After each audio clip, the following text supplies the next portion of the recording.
Canadian Civil Liberties groups respond to Trudeau invoking Emergencies Act. Several Canadian civil liberties groups are speaking out against Prime Minister Justin Trudeau after he invoked the Emergencies Act to cut off funding for Freedom Convoy truckers who are protesting trade routes.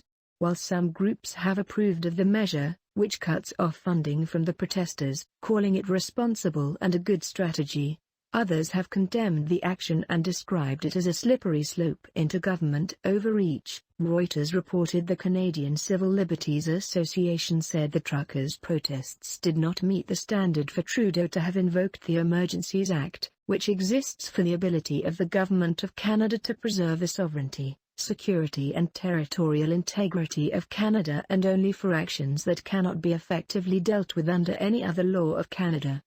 The act used in a precarious manner should not be normalized, the Canadian Civil Liberties Association added. We recognize the gravity of the federal government's decision to invoke the Emergencies Act. Having called on the federal government to show national leadership, we welcome this as a step toward ending illegal blockades across the country and upholding the rule of law, the Canadian Civil Liberties Association said. Laurie Williams, a politics professor at Mount Royal University, Calgary, said the use of such an act to stem protests could create more problems, Reuters reported. There's the danger this could create more problems. That's why this has to be done with the cooperation of premiers, and if they don't want help, then the federal government needs to hang back.